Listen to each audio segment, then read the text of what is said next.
Hello and welcome to the Outdoor Gibbon, episode 31. José Suto, who is a renowned chef of game, and he's also a deer stalker.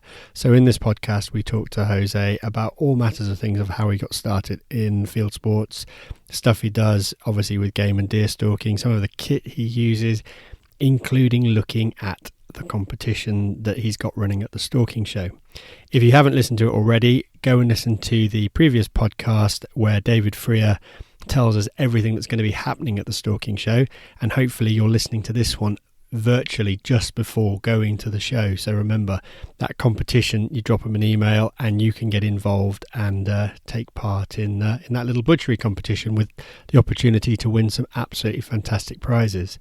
I won't ramble on for too long, as Jose and I got a bit carried away and we ended up with an hour and a half long podcast. Anyway, listen to this, get yourself entered in the competition that comes up at the end, and we'll see you at the show. Hello and welcome to the Outdoor Gibbon podcast. Today we are joined by Jose. You may have seen him on Instagram and Facebook. He is a professional chef and produces some wonderful dishes, mainly with venison and other game. Hello, how you doing? How you doing? All right? Very good. Oops, sorry. So welcome along, and let's sort of, my usual question is obviously, how did you get into the field sports and shooting and stuff like that? Well, not the traditional way. I mean, I'm from a family that, if you like, there's two different sides to my family. So my parents are both Spanish, and Okay. my father's side of my family were all farmers up in the northern part of Spain. So we're talking sort of like Galicia, which is above Portugal. You know, Yep. it's a sort of the sort of northwestern corner of Spain, and they still basically live. Well, they've still got a farm up there, and basically it's about an hour and a half outside Santiago de Compostela, which is basically where all the pilgrimage goes to, and it's a place that, you know, is still quite out in the middle of the wilds. When I was a kid and we went there, it used to take from the airport to get to the village. It used to take us, I think, about 2.5-3 hours. Now you can do it in about 45 minutes because there's roads that go straight across the mountain, whereas before you're going backwards and forwards to get to the top of the mountain and all the way down. Yeah. So it's, but I mean, yeah, it's one of the places that when I went there as a kid, you know, I went there from the age of basically 11 till I was sort of 17, 18. Every summer I would go out there and spend the whole of the summer sort of bumming around on the farm, you know, with my uncles. It's a place where there's still wolves and there's still basically bears, although over the years that I went there, I never saw a wolf and I never saw a bear. So I don't know how much of that was sort of like stories. And then from the age of basically, none of my uncles on that side hunted, so all my uncles did on that side, they were farmers, and you know, the most they hunted was things like wild mushrooms and truffles basically during the season, basically because there was massive blocks of woodland out there, you know, sort of like, and you're quite high up into the mountains. And then from the age of 17 till I was about, I don't know, probably 21, I every summer was spent in the southern part of Spain, which is the Costa del Sol. So places that people will know, like Marbella and basically Puerto Banús and Estepona and all those sorts of places that are very, very well known on that side. Well, my family comes from that area, so from that sort of side of it. And so my uncles on that side, yeah, they were big hunters. My grandfather was a big hunter on small game and large game. And so I would spend my summers with them, you know, and going out with them, a lot of fishing, a lot of basically shooting, because it was the beginning of the season when I would come home. So basically I always used to get out a couple of times for those. So I learned about, if you like, the outside from both areas. But here in the UK, no. I mean, here in the UK, I lived in London, and I had a real strong interest about the countryside. I mean, I remember when my parents, we used to go out like blackberry picking. You know, we'd go out basically to sort of like, you know, big country parks and stuff like that. And for me, that was the countryside. You know, basically going to those sorts of places, and you get really excited about going to those places. But yeah, it was very, very different to sort of like most concepts of what people have of how they got into field sports. And my first flurry into field sports was not shooting or stalking, it was falconry, and that's basically been the love of my life ever since I basically started. I was a chef at the House of Commons at the time, and one of one of the chefs that was there was he was a falconer, and so he sort of tell me all about what he was doing. He was one of my senior chefs, and he invited me out one weekend. And from that day that I went out, I got hooked, and hook, line, and sinker. I mean, I was into it big time. I could not find enough books to read about it. Obviously, there was no internet back then. I just grabbed at anything that had anything to do with basically with falconry, and I learned a lot. So what? And then, I was going to say. So, what was the first sort of bird that you obviously you went with? Well, I had my friend, basically the chef that I was with, who became a very good friend. He had he normally flew goshawks, and that was his thing, flying goshawks. And then he had a kestrel, which was an injured bird, and it only had one eye, because it basically hit a car. And he rescued it, and he basically brought it back to life, if you like. And he was trying to, and he couldn't release it back because it only had one eye. So he said to me, look, this is a great way of you learning. And really, with foresight now, it's not the way to do it. I had this guy that was my mentor, and I was with him every single day while I had this bird, but it's not the way to do it. Kestrels are very, finicky little birds. They're not a good bird to learn with. But he gave it to me. I learned. I took this bird, I manned it, I got it flying to me, and I actually got it loose. And unfortunately, because it could only see out of one eye, it only fly in circles round me one way.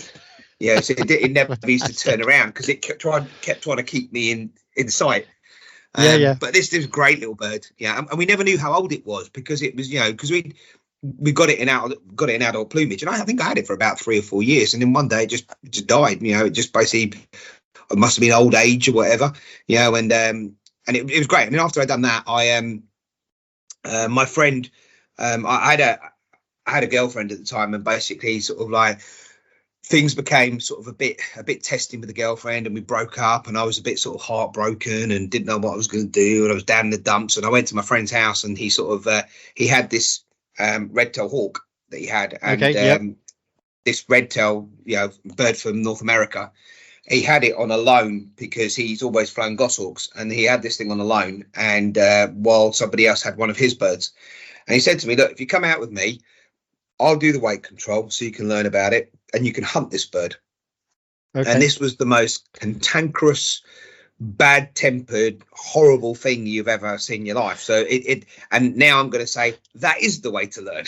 So I was going to say, normally it's the goshawks that are the cantankerous and want to kill everything, but red tails seem to be the new thing, don't they? The goshawk will be cantankerous because it basically it sees you as a movable perch, and it just wants to sit up in trees, and you can throw half a dead cow underneath it. It don't want to come down.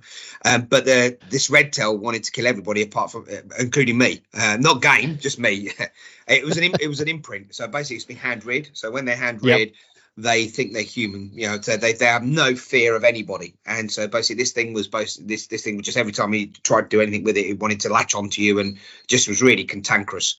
Great bird to learn with. Taught you where not to put your hands. And taught me, that one of the things that basically we stand by in falconry now is that basically if a bird grabs you, it's not the bird's fault, it's your fault. Because you weren't quick enough, or you put your hands in the wrong place. Absolutely. And I had that bird for a little while, and then he had the bird went back to the guy that basically had his goshawk, and his goshawk came back. And then one summer I was there, and he said to me, sort of like, I was at his house and picked up this female goshawk that he had there. And I had it on my fist while we were having a cup of tea, and he put all the bow perch and everything away. And he's sort of like, after we had our cup of tea, I sort of said to him, right, he said, where do you want me to take this bird? And he went, I want you to take it home. He said, it's yours. He said, you fly this bird. He said, and when you're ready, you can get back to me. He said, but you fly this bird now. He said, you need to get out there now and do it properly. And that's what I did. Fortunately for me, my parents had gone away on holiday, so I kicked my dad's car out of the garage, and I had this bird in the garage for about 2 weeks training it. And then Fantastic. I gave it back, and then my parents came back. They were back for about a week, and then they went away for a weekend, a long weekend. And sort of during that long weekend, I built an aviary in my garden. And by the time my parents come back, the aviary was there and the bird was in it. So that was it. Fantastic. So that was the get you hooked on hunting, because obviously working a bird over a dog is I've seen it done. It's pretty impressive. Like a rabbit will bolt, and you put your bird up, and off it goes, and things Yeah. like that. And it's not something that I've ever really. I've helped a friend with birds and stuff like that, and Yeah.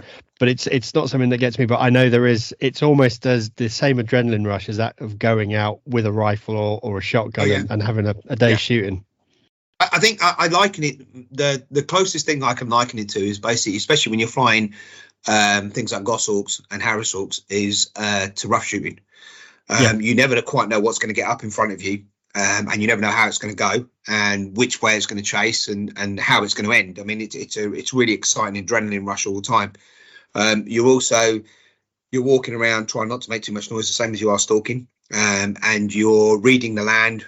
You're looking at where animals are going to be. You're looking at the habitat and trying to make a conscious sort of what's going to be here, how it's going to go. If you're ferreting or basically you're working rabbits, you're looking, okay, right, if I'm ferreting these holes, which way is this rabbit going to go? You're trying to work it out and look at it, trying to be quiet. It's all those things. Yeah, and harvesting food, if you like, in a very primeval way of harvesting food. Absolutely, and the bird obviously gets a meal at the same time.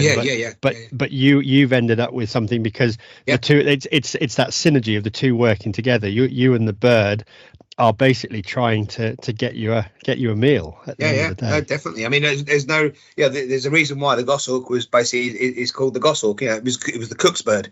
The bird that basically put food on the table for people, for yeomen. It nails it. It just nails everything. It's a killer, isn't it? Really? Yeah. Oh yeah. There's no two ways about goshawks when they're hunting like that. But I had that bird. I mean, I had that bird for 5 or 6 years.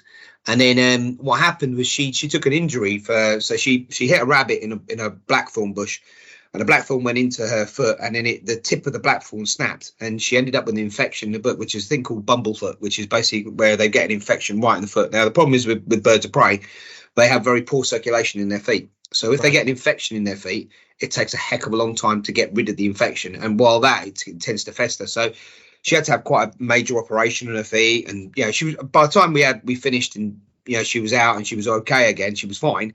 But the vets basically advised that she really shouldn't hunt again, because if she took a knock or something, basically it could flare up the infection. So she went in for a breeding project, and I got left birdless. So then I went out, and at the time I couldn't afford. I just bought a new house, a new flat, and I couldn't afford a goshawk. So I went for the next best thing, which was a female harrisawk. And at the time, people really didn't understand female harrisawks, not the way we understand them today. And I took this bird on with all the knowledge that I had of the goshawk, and I didn't try to fly her like a goshawk, but I some of the stuff that I'd learned about goshawks and about how to keep goshawks basically on side and entertained and stuff like that, I used with her.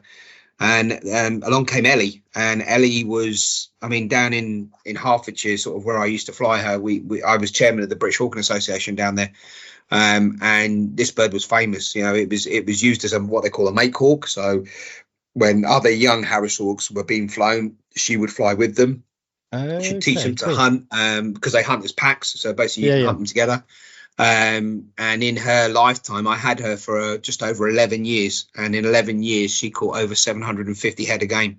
Wow. And I mean everything from pheasants off and partridges off the soar to 8.5 pound hares to 10 pound grey lag goose one day. And this bird weighed 2 pounds. She was absolutely awesome. I mean, incredible flying bird. Yeah. And then I moved up here, and where I live now in Cambridgeshire, we live out on the fens in the middle of nowhere. Okay.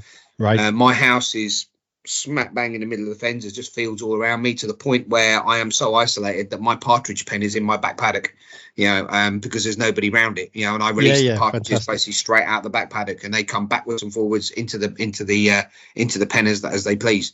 And so when I moved up here, this isn't the ground really for harrisawks. It's just not suitable for harrisawks. Fen pheasants fly like Exocet missiles. You just cannot get anywhere near them with a harrisawk.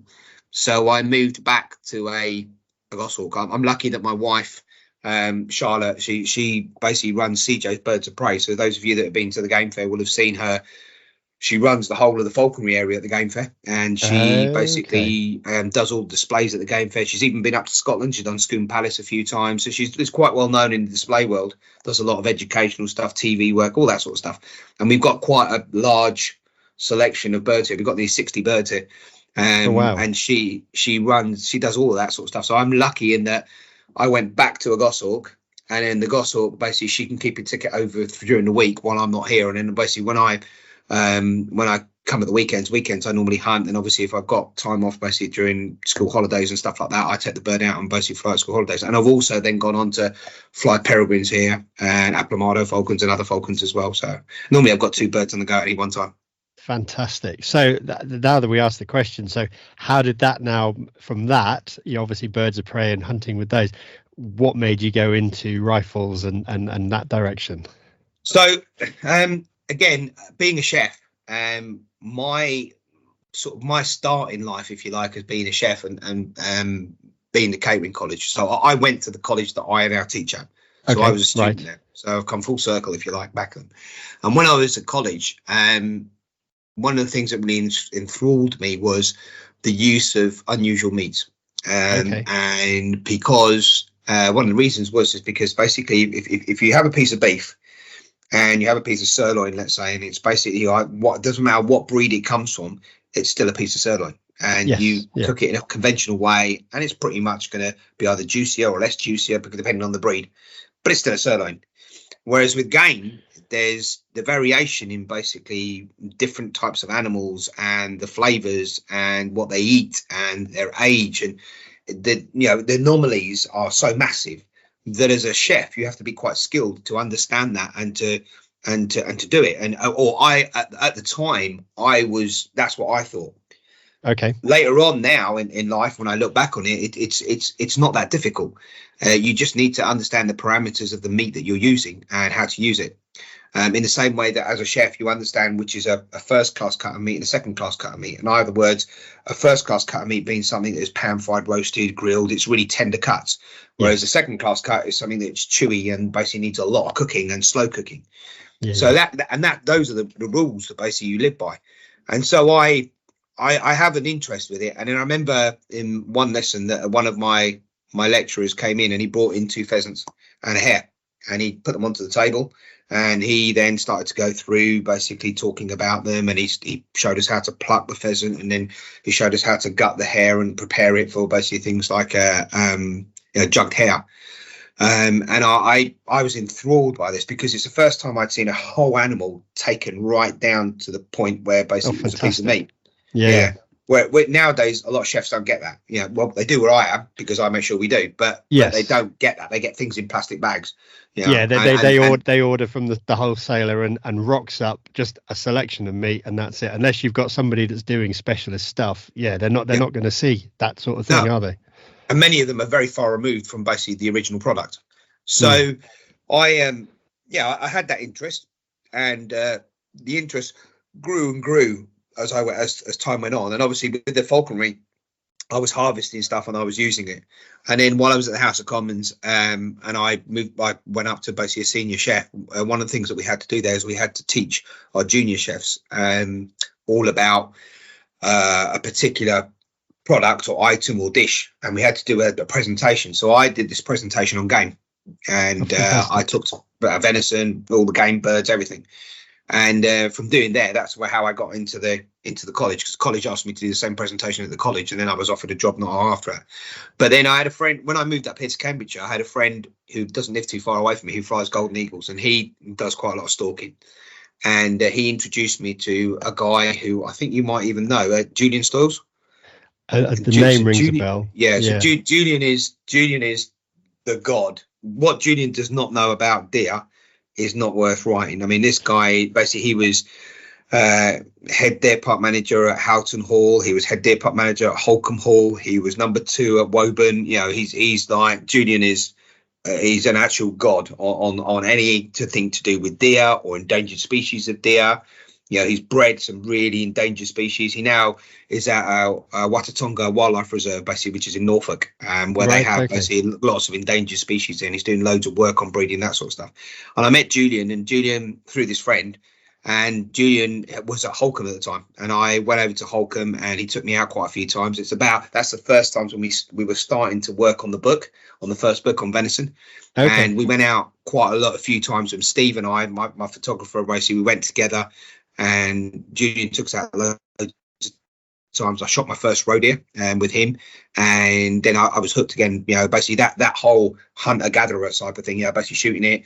And obviously I had all the other knowledge, the preparation and all of the cooking side of it, which a lot of guys don't have, and I just put the two and two together, and it just came sort of naturally. It's sort of funny, Peter, because over the years of doing this sort of stuff, I didn't realize I had all the knowledge that I had to put those two together, because I just thought that everybody knew that sort of stuff. And I didn't realize it's only when you start explaining to people stuff, and people are sitting around you, and you're talking about game, or you're talking about venison, and you're talking about how to prepare it and all that sort of stuff, and you're seeing people's eyes light up and the wonder in their faces as you're telling them things, and you think, Absolutely. well, I thought everybody knew that. It's just and that's how it happened. That's how I got into even just stalking.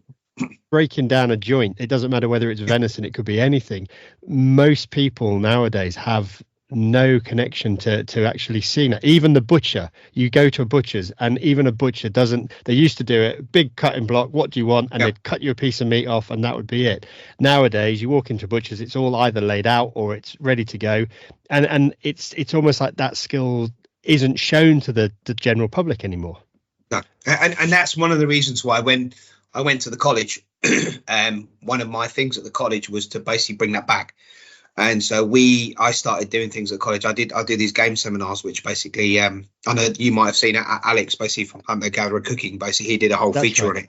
He came and watched me, and I did these game seminars. And we've been doing these game seminars. I've been at the college for 20 years now. And it frightens me every time I say that.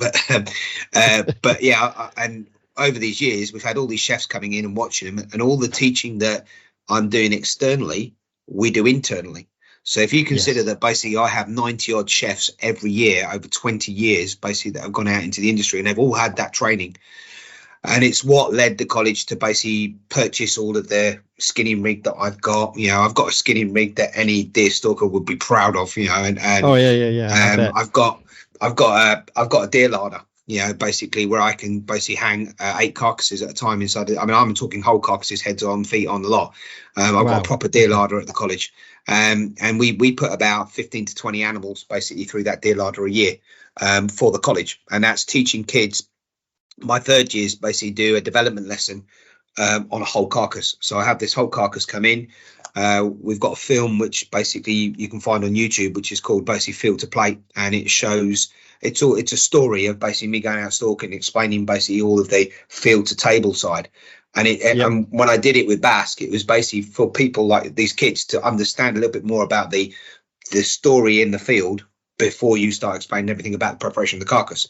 And then we'll take the carcass, and I'll then take them through. It's like a mini DCS1. I mean, I'll take them through basically bleeding, why we bleed, grollicking, fridge protocols, fridge temperatures, skinning. We take the head off, take the feet off, we skin it. We basically then, once we skin it, we start breaking down the primals, and then we work out cost implications of the primals and basically how much money we can make on a carcass. We do all that sort of stuff. And every single one of those kids that have come into me has had that. And we've had 45 people twice a year have had that. And we try to basically to explain. So we try, and normally the sort of looks you get with people is basically at the beginning when it's a whole carcass and head on, they're like, oh God. And then afterwards, as soon as you take that skin off, it's weird how people's perception of it changes, because then they see it as a piece of meat.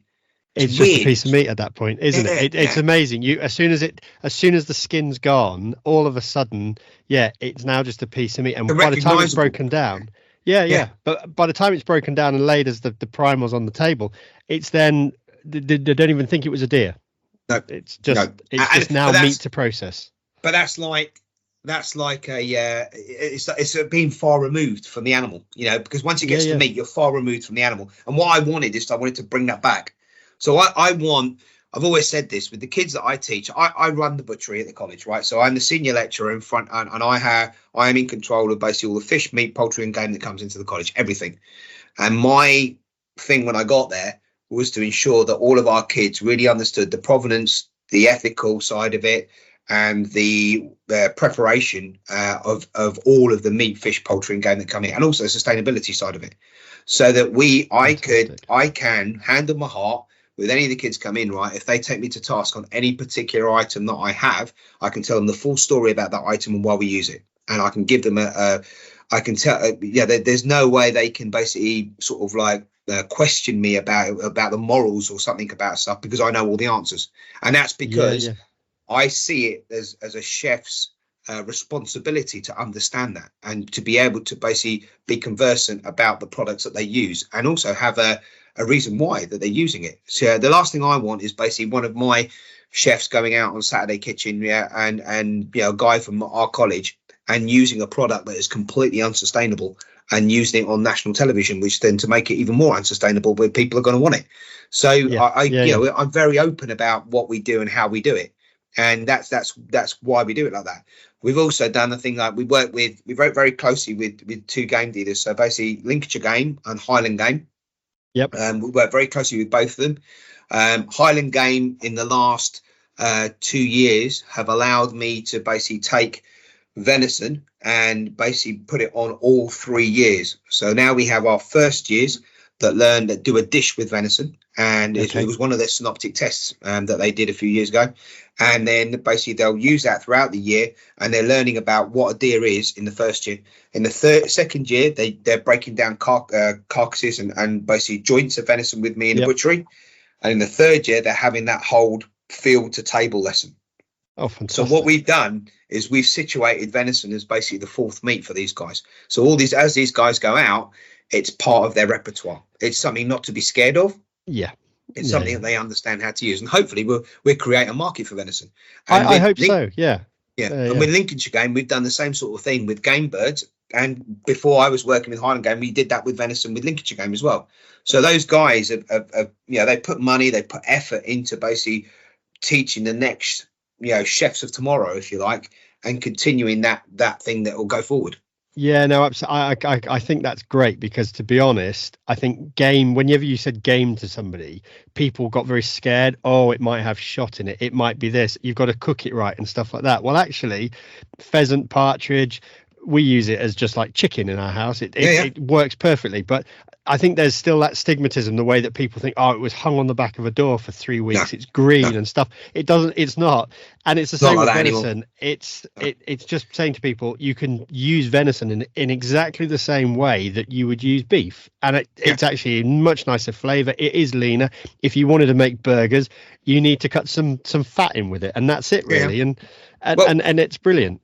Well, let me tell you a couple of things on that, which you've hit on there. So firstly, basically with the green birds.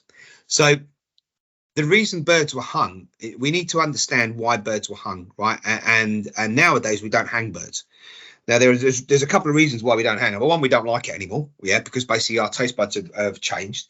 But the reason birds were hung before is because back in the day when birds were hung, we're talking pre-Victorian times and even some of the Victorian times, birds could be hung because temperatures were colder. Yeah, and basically, if you're going to October, places like that in October, November time, right, it was much, much colder. I mean, even in our lifetime, and I don't know how old you are, right? I'm 53 now, right? But basically, I remember when I was a lot younger, it being a lot colder in the winters than it is nowadays. Yes. I remember basically going out hawking, when I was sort of like 18, 19. And I remember the meat in my pocket of my bag getting frozen. I'd have to keep manipulating it and holding it to basically keep it, and that doesn't happen anymore. So. Yeah. Even in that short period of time, we've seen a change now. So basically, we don't hang them anymore because the temperature is different. But then you've got to ask yourself, why did people hang them back then? Well, the reason people hang them back then is that historically, things like salt, pepper, spices, all that sort of stuff was mega expensive. I mean, that was sort of like, the price of gold. And so what they did is back in those days is the flavour came from the meat. Yeah, they wanted a stronger flavoured meat. Yeah, and if you look at some of the farm animals back in those days, let's look at sheep. So sheep basically... the wool on a sheep was worth more than the meat of the sheep. And that's why the Speaker of the House of Commons and even the Queen and King, right, used to sit on a sack full of wool to show how important they were. They could sit on a sack of wool, because we didn't have any modern fibres. We had basically just wool to make clothes.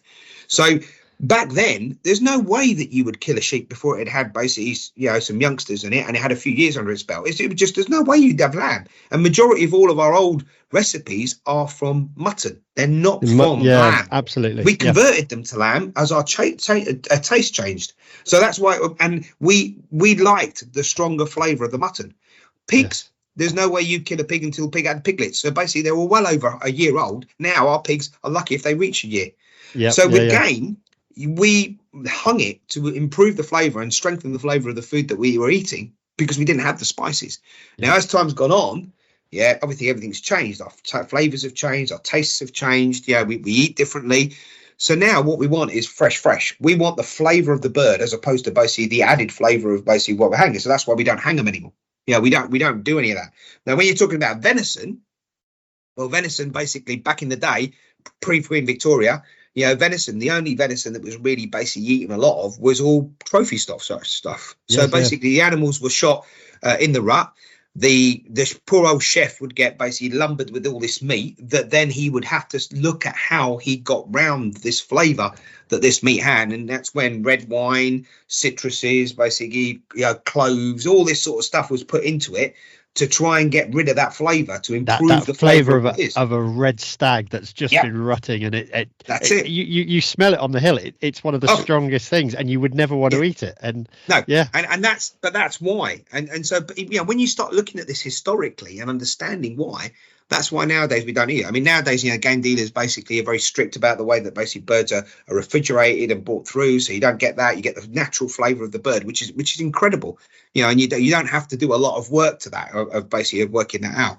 But it's a case of the history and the background and understanding why people used to eat stuff like that and why we don't really look at it now. Nowadays, basically, we get a fresh product that comes through. Our venison in this country is some of the best venison in the world. And I'll tell you that quite sincerely. I'm not saying that because I live here and because basically I promote venison. I'm telling you because if you go to Spain, to Italy, to France, and places like that, or even Portugal, where they have monterias and the animals are driven, the animals are shot in the morning, they're left all day, and then basically they're grilled in the afternoon. They're also full of adrenaline because the animals have been running, and the meat is tough. A lot of my friends who are chefs in Spain, they come here to the UK, they taste venison and they say, oh my God, what is that? And you explain it to them what it is. And they said, but when we have venison in Spain, it's tough. We've got to put it in red wine and stuff. I said, well, you don't need to. And you start to explain about the way that the animals are harvested here in comparison to the way that theirs are harvested. And even a loin of venison out there, they have to stew it. It's tough as old boots. It's terrible. Yeah. You say that exactly because I was chatting to a friend that runs a Portuguese hunting outfit, and you shoot the animals and they're literally just left for the day and grollicked in the evening, and a big refrigerated van comes along and that's it, all hauled off. Whereas here, the first thing we do, you shoot it, and as quick as possible, you're getting the green out. Yeah, I mean, I think here, I mean, our ways of basically preparing and basically the care that we take, especially when it comes to deer stalking. I mean, we've done such a great job in here. A majority of deer stalkers are very careful about shot placement, about where they're shooting it. Also that when you shoot an animal, you walk over to it and you have a look at where the shot went, where did the shot go in, where did the shot come out, what have I damaged, all that sort of stuff. And there's a real debate in it. I mean, if you ever see some of the forums, there's massive debates on shot placement.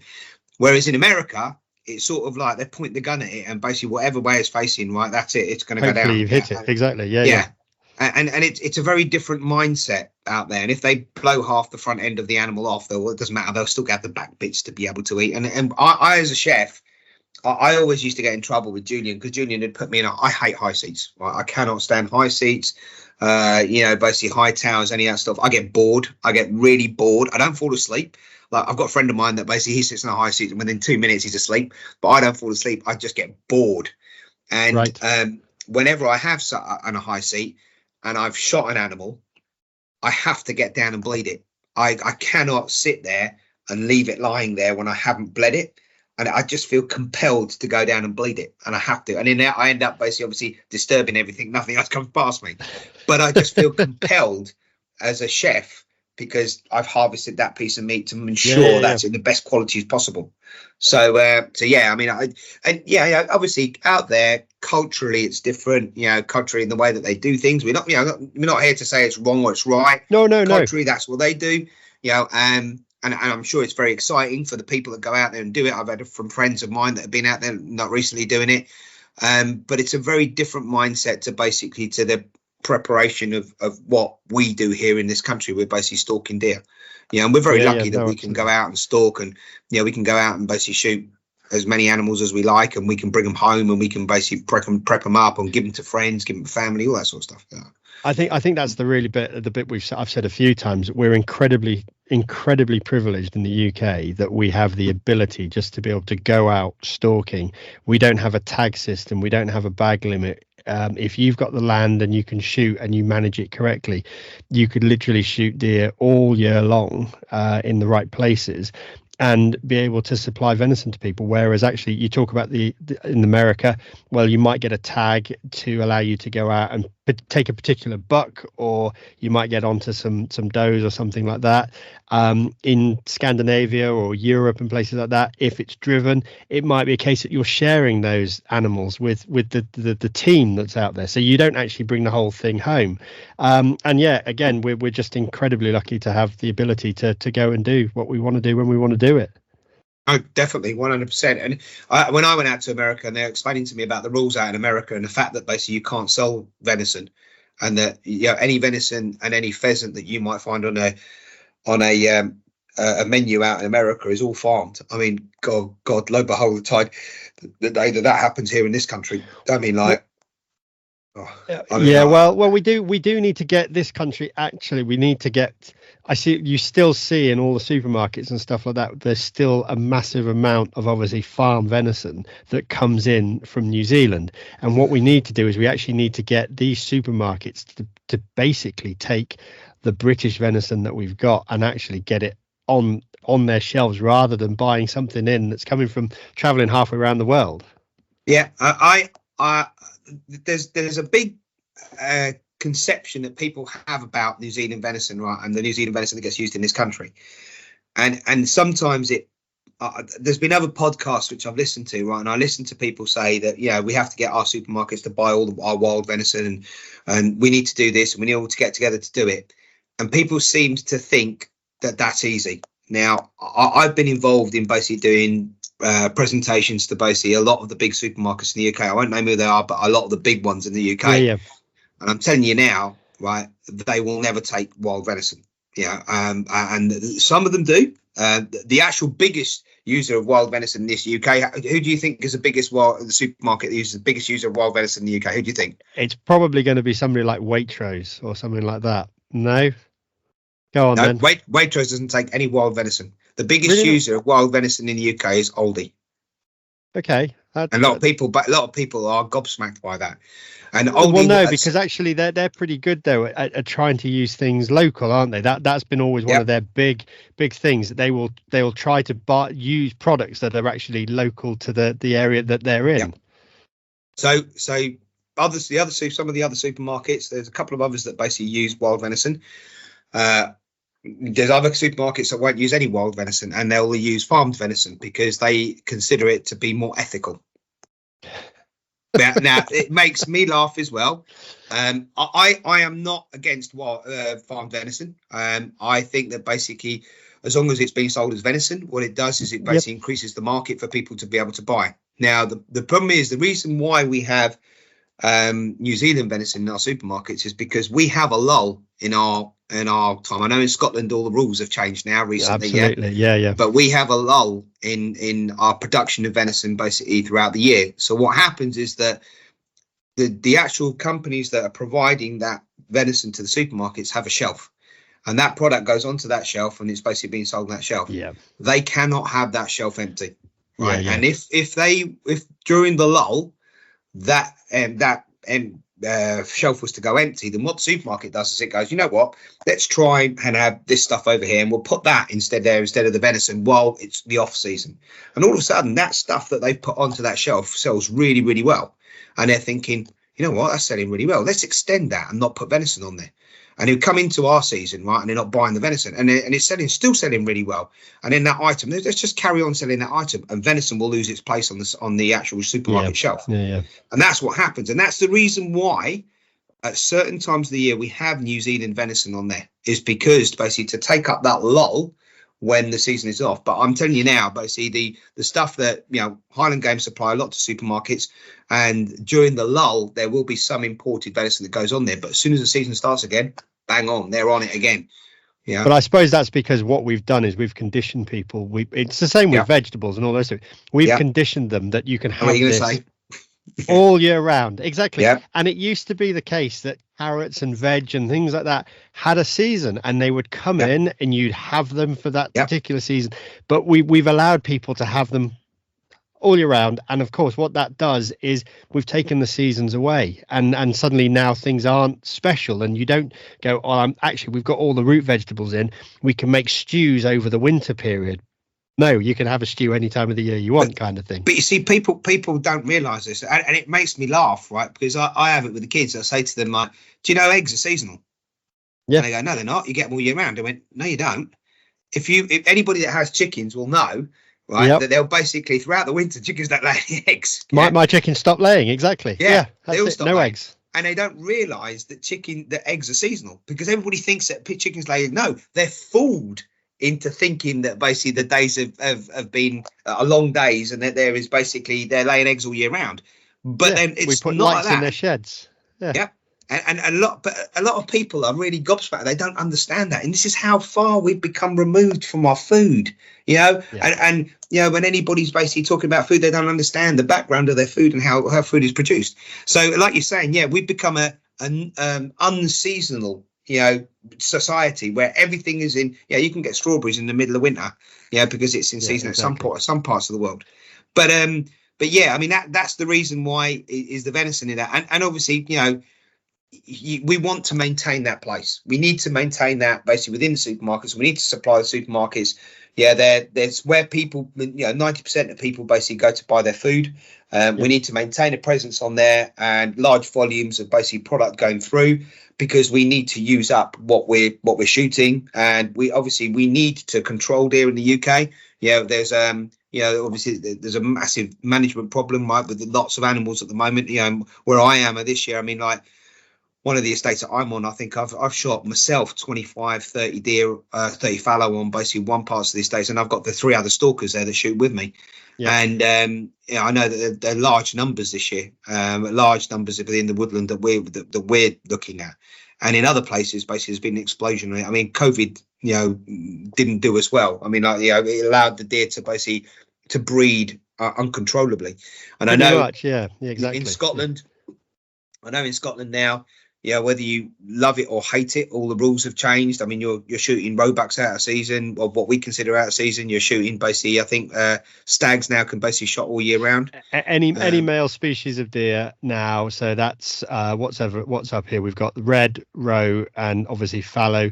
Literally have no season now. We will not shoot obviously certain stags and certain bucks, but at the end of the day, if you're doing deer management realistically and you can take numbers out, it gets shot. So clear it out, kind of thing.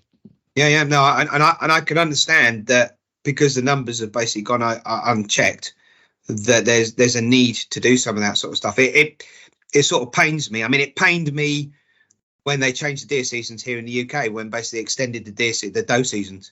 And a lot of people sort of, a lot of the slightly older stalkers will basically sort of like, don't like shooting them so late. But if you're controlling numbers and you're doing a deer management thing where you've got to basically control numbers, especially the areas where we are, but it's not highly populated, then it's a way of basically helping to control those numbers. Shooting male deer doesn't control numbers. It's shooting females that are going to have offspring is how you control deer. And unfortunately, I think that's why the deer population did actually flourish so well during COVID and things like that, is because a lot of the recreational stalkers that would go out and shoot the occasional buck and maybe a doe or something like that, well, they stopped. I was still allowed to go out and shoot for the whole of COVID, because obviously deer management on forestry and things like that had to protect trees. I was flat out knocking deer over, but everybody around you that was recreational, they weren't allowed out. So of course, suddenly the deer numbers were going up. It was, and I think that went up and down all over the country, really. Yeah. The only, I mean, I have nothing against that as long as we're basically using the product and we're basically putting the product in, and using it. What I mean, I did hear some stories of places up in Scotland where they were shooting them, leaving them on the hill. And that really, for me, that goes against the grain of what I do as a chef. It's still a hot topic. I think it's the John Muir Trust is the biggest problem, and yeah, they're saying that the extraction of the deer is too expensive, so they shoot them and leave them. But again, it's not a good publicity for anything. To be honest, the extremes of the hill we've got, sometimes it's just it's either your life or getting that deer off, and sometimes it's too much of a risk. So we do end up leaving something on the hill. But 90% of the time, I think Tom and I this year have pretty much extracted everything, and some of that's from some pretty sketchy places.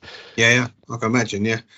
But yeah, I mean, yeah, all we do by basically not doing the job properly is basically we add emphasis to the people that want to release wolves and what is it, lynxes and all that sort of stuff. I mean, I've had some conversations on the radio about this, and basically, with people that think this is the be all and end all to basically everything we do, and flatly against it, because we have a massively growing population in the UK.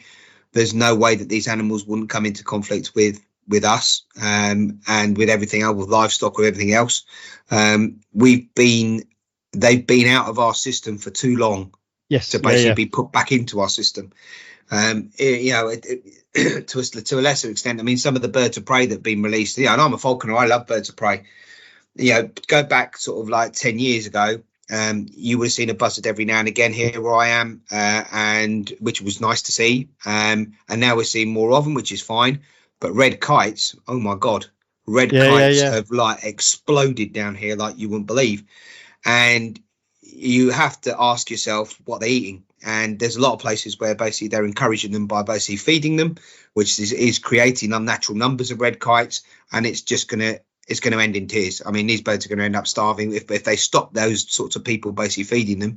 It's going to population dive. And then what happens also, we've got unnatural high numbers of these predators that are basically they're taking their toll on other birds. Yeah. No, absolutely. And it was quite interesting. I had a conversation with a Swedish huntress, exactly this topic. She was telling me about the wolves and things like that.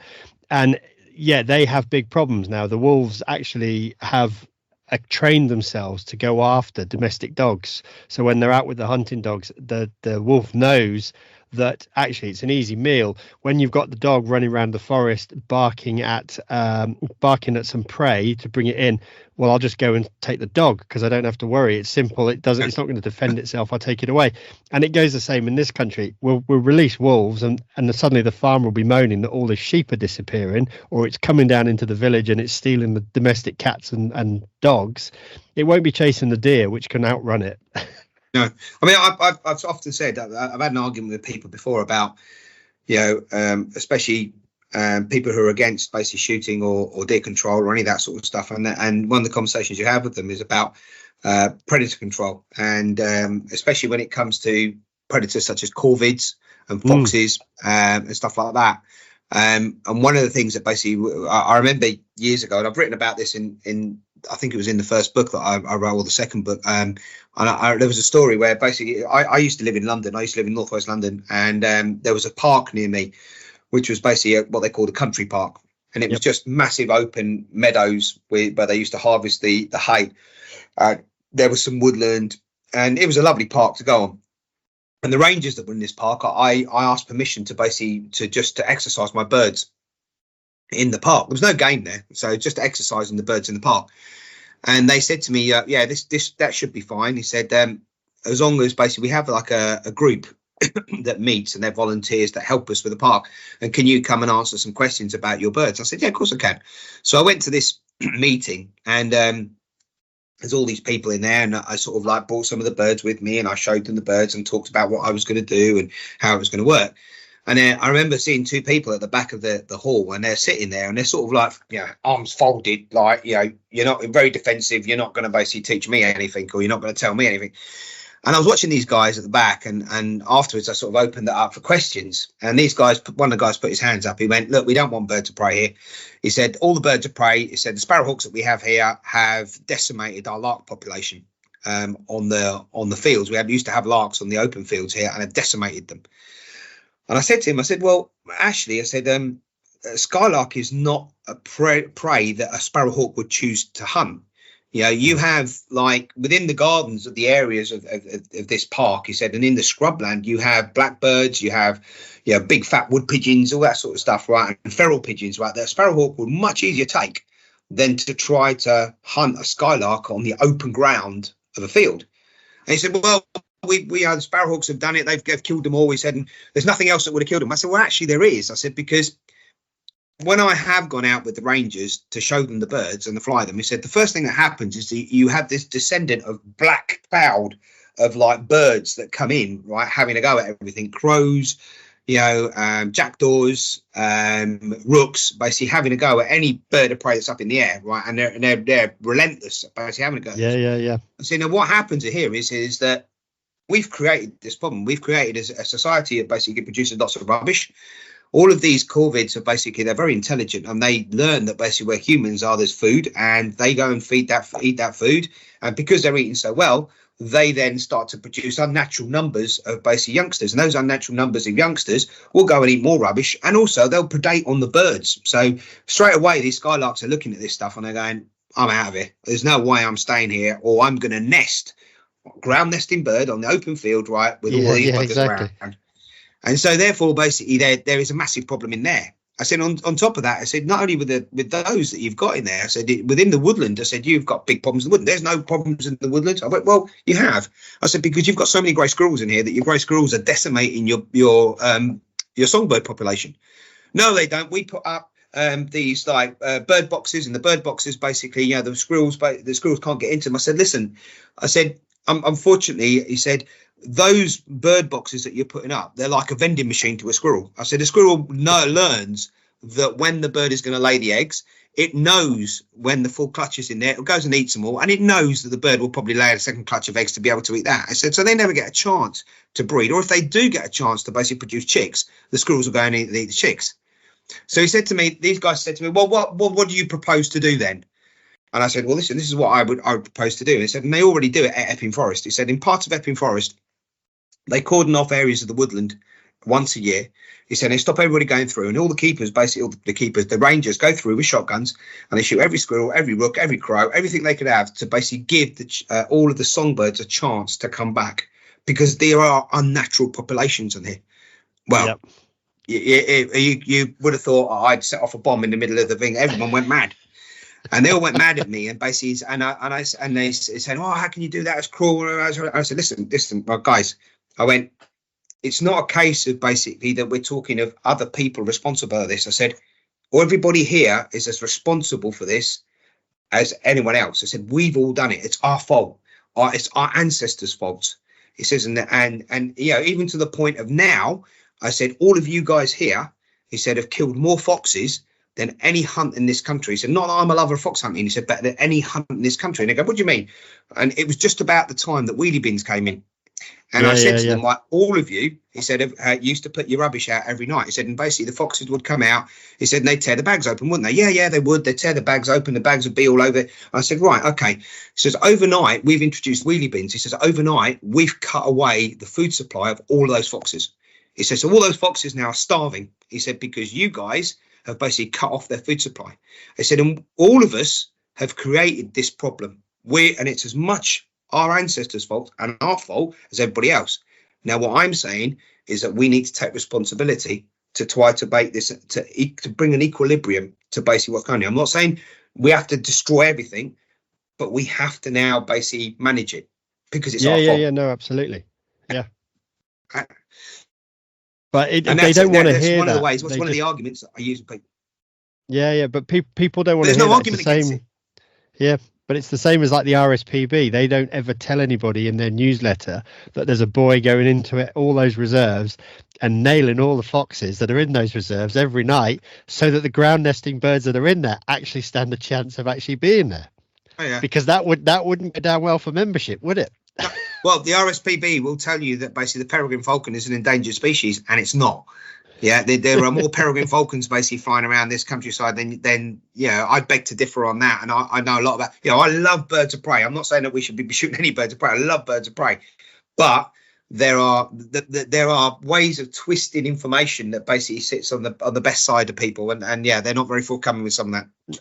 Absolutely. Well, we had two peregrines actually flying over us while I had some guests out stalking. It was fantastic to watch them go up. I'm like, there might be a duck come up in a minute or something like that. We'll get to see this actually in action. But unfortunately, they just kind of soared around for a bit and disappeared. But it's one of those things. But I think there's definitely a massive disconnect that we speak about, and people don't want to believe what they don't want to hear it, but they'll listen to what some other organization that says, oh, it's all lovely and fluffy and everything's fine. That works. The actual hard cold truth is no, they don't want to hear that, and they'll never listen to us, the guys that go out in the field and do it, because we're basically cold-hearted killers that don't care about anything.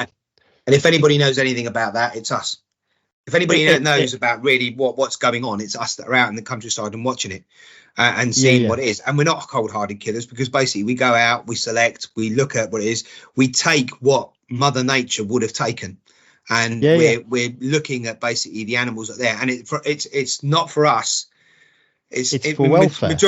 For welfare, and it's for us to basically have deer populations that are manageable and basically within the ground that we've got. I mean, I try to explain to people that we have 6 deer species, which only have 2. And those 6 deer species take their toll. If you go down to Epping Forest is basically, and this is one of the things that Mike Collins, one of the deer park managers down there, taught me years and years ago. He said, if you go into our native woodlands in Epping Forest, he said, normally the woodlands would be open. He said, and if you look at the woodland now, he said it's been encroached by bramble, massively amounts of bramble. And that's because of the muntjac, because the muntjac pruned the bramble. He said, and because they pruned the bramble, he said they sent out more and more tracers, which then encroach on the forest. And where you would have had these sort of areas of the forest, that these little groves where you would have had orchids and all that sort of stuff, it just chokes the whole of it, because you have a browser deer in an area where traditionally there wouldn't be a browser deer, which wouldn't basically, and it meant that the bramble would have grown, but it no way would have grown to the extent that it's growing back nowadays, that is because of the amount of muntjac that they've got. So all of these things need to be understood, and that's one of the reasons that when we wrote Venison, the game line of the book, Steve and I really tried hard to present the book in a way that was open to everybody. It was a book that deer stalkers would love to buy, because it's got all of the information about what they do and what they can do with the carcass, and explains everything about basically all the stalking side of it. It's a book that foodies would love, because basically it gives them the provenance side of everything of the food that they've got, and there's some lovely recipes in there. And it's also a book that the way we tried to write it was write it in a way that if you are somebody that knew nothing about deer stalking, you would open this book and you start to read it, and it would not put you off. It would basically be opening the door very slowly into a world that you didn't really understand, but it would give you the full facts. And at the end of the books, it explains the full facts as to basically what would happen if we didn't deer stalk. I mean, I'm a lover of basically stories, of making, because when you tell a story to somebody and it's an interesting story, people remember that story. They might, and they remember the facts because of the story you've told. And so I one of the stories that I tell in there is basically, and it's just trying to simplify it for people and saying, like, look, if you had a herd of fallow or a herd of deer in one place, it's not called species, let's say a herd of deer in one place, and you have 100 acres of woodland, and then you've got the farmer that plants all these fields around the woodland, and that those deer feed really, really well off the fields and off the woodland. But they don't really eat a lot of the woodland. They're eating off the fields because the farmers basically produced a food that is unnatural. It's there available. A nice salad bowl for them, really. Yeah, isn't it? Definitely.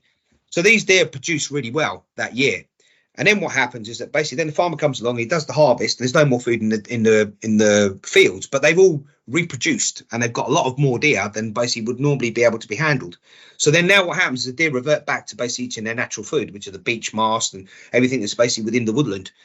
And so they start to eat all that sort of stuff. And because there's so many of them, the actual acreage of woodland can't sustain that amount of deer. So what they then start doing is they start damaging the trees. So they start killing the trees. Now the trees are producing the food for them, but now they're killing them. And so then the following year, what happens is that basically, again, there's this harvest. They basically eat really well out of the harvest. They produce all these more youngsters. There's even a bigger population of deer. And then the farmer comes along, takes his harvest, and then they go into the woodland and half the trees are dead. So there's no food in the woodland for them. Yeah. So then what starts to happen is that some of the deer will basically abort. They won't breed that year. The animals, basically the older animals will become weak. They don't have food. Yeah. And they start to die out. The younger animals won't make it through the winter. So they start to die out. So you start to explain to people, this is what happens with Mother Nature. Now, traditionally, with nature, what would happen is that a predator would take all of the younger ones out. So they would always keep chomping at the edges of them, right, and to keep them in a manageable number. And that's what we do. That's what we are doing by doing that. Yeah. And you're trying to explain that to people. When you explain it to people like that, they go, cool, that makes sense. And with venison, we did that. We explained that. But what we also did in venison is we try not to use loads of pictures of dead deer, because what we wanted to do is, it's very easy to write a cookery book on game with loads of pictures of dead birds. It'd take you 5 minutes to do. Just go to a game dealer, get them and take a picture of them. But we wanted to take pictures of stuff out in the wild. And Steve is an outstanding photographer. Yeah, I mean, he is like brilliant. I mean, you can see it in the book, the way that the photography that he does. He's just so clever about how he does it. He's very unintrusive, and he's not wildlife photography, by any means. He's a food photographer. But he's very clever about the way he put it together. Some of the photographs that he got there, some of the ducks rising with the water coming off them, all stuff like that, is incredible. But we wanted to tell that in pictures, in live animals, right? So then basically at the end of it, we can explain all this sort of stuff. And I have had people that are vegetarians that have taken the book up.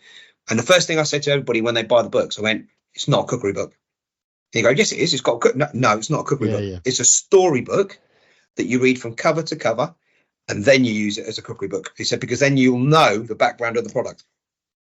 Fantastic. That's why we try. No, but that's what it should be. And I think it allows people to go on that journey, doesn't it? And I think people are slowly, not it's not going to be a quick thing, but I think people are slowly realizing that they actually want accountability for the meat they eat. Now, if we get maybe one or two, and every stalker gets one or two people interested, that's one or two more people that can go and sit in the pub and actually have that conversation and say, I stalked and shot a deer. And it doesn't have to be, oh, why did you do that? Well, I'll explain why. Because as long as the guys that are taking them out explain to them the reason for it, suddenly they can give that same story back to the people they're trying to explain it to as well. And it's the education thing, really. I think we had a bit of a lull where this didn't happen. Well, we didn't need to explain to anybody anything, and then all of a sudden now everybody's being questioned about everything. I mean, you tell me, I went to a show once, and because I got to do lots of demonstrations at shows and stuff. My wife, obviously, she's at lots of shows, so I go with her. And we went to a demonstration once, and there was a guy had a board out, and it said organic wild venison. Now that's impossible. You can't have that. Yeah, right? Exactly. So I walked up to him and I said to him, "Your venison?" He said, "It says organic wild." And he went, "Yeah, it is, yeah." And I went, "Where did it come from?" And he said, "Well, it said shot on such." I said, "Well, it's not organic." And he went, "Yes, it is." And I went, "No, it's not." I said, "You can't say it's organic." I said, "And if it is organic, then it's farmed. It's not wild." Yes, exactly. I said, "So well, it's either one thing or the other. You can't have the two." But it's a thing that these people were basically selling venison. They didn't even understand what they're talking about. And for a long time, wild venison was basically put down as organic, but it's not. It's actually, it's better than organic because it has the best husbandry, because it's an animal that lives in its own environment. It's shot with no stress. Yep. Do you know that animals basically work? So in Spain, they opened the first deer farm in Spain, which is basically in the southern part of Spain in Cadiz. I went out to do some work with the guys. Oh, okay. And they were telling me that from loading the animals they were loading the animals and taking to an abattoir, right? And these were red deer. And they said that basically when they were loading the animals onto the trucks and taking to the abattoir, between leaving the site and going to the abattoir, which was about 45 minutes away, so it wasn't a long trip, some animals lost up to 3 kilos in weight. Wow. Stress. Stress. No, they weren't having a pee and a poo and everything else. It was stress of the animals, right? So basically animals that are shot in the field don't have any of that stress. Well, It's no, exactly. The head down, grazing away, and the next thing, Bob's yeah, fallen over kind of thing. It's like, oh, yeah, what happened there? That's it. It's yeah, done. and that's it. Yeah. It's a very natural way of predation. And if anything, if we were to able to basically watch a herd of deer that basically once one animal's been shot and run off, they'd run for a certain period and then they'd stop and then they'll carry on grazing again. And they go, yeah, exactly. We see it on the hill all the time. You'll get in, you'll shoot something. They might run maybe 200-300 yards, but normally they'll pull up again. And as long as there's nothing to spook them and you don't jump up and wave your arms around and you just lay there, they'll just slow down. They'll wonder what's happened, go back to grazing, and that's it. Yeah, they carry on. I am. I'm a great one for that sort of stuff. I mean, like, whenever I go out stalking, and basically, we try to do it to the best of our ability with good equipment, stuff that's going to knock the animal down and basically be efficient in what we're doing. And it's it's the most ethical piece of meat that you could possibly eat. I mean, I love it when we have people here at home and we have dinner parties and I can tell somebody, I shot that. That came from such and such, and that's where it came from. And as chefs, we shouldn't be afraid to do that. We should basically be able to give the provenance of our products basically straight on the menu and explain it to our customers basically where it came from. And I think that's the most important part. And I think that's starting to happen. People, as I say, I'm seeing it more on social media now. People want to know, or people want to get involved, and they want to get a bit of something for themselves. Like we've had guys up that have seen videos that Alex has produced or my posts. They've come out, they've taken something, and that's really good. So actually that carries me on quite nicely, because you just mentioned there, you started talking about equipment and kit.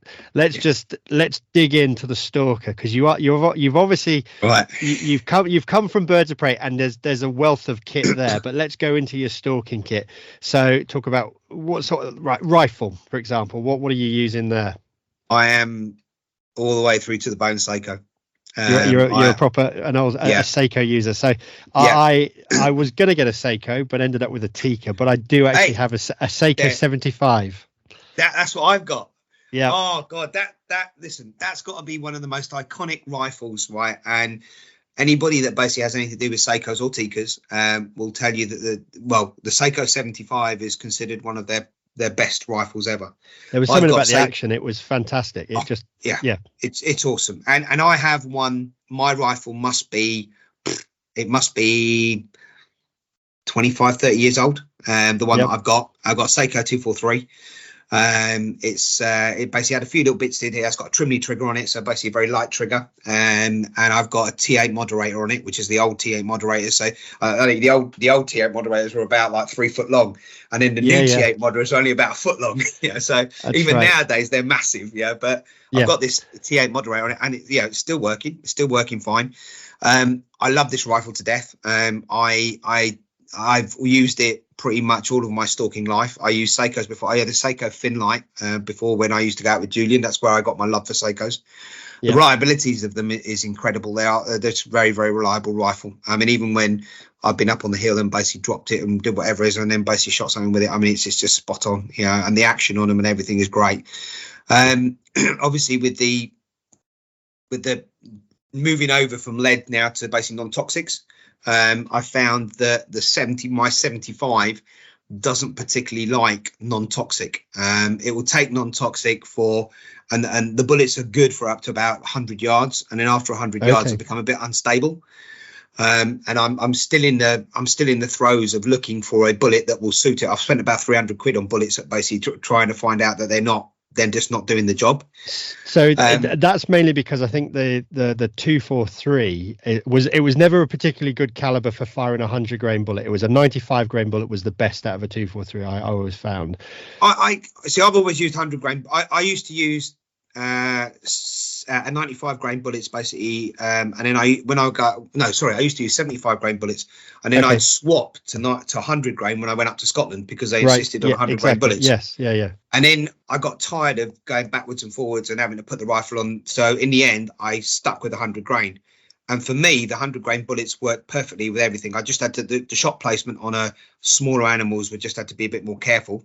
But apart from that, it did work. It suited my rifle. I was using Normas, the 243 Normas 100 grains, and they worked perfectly well.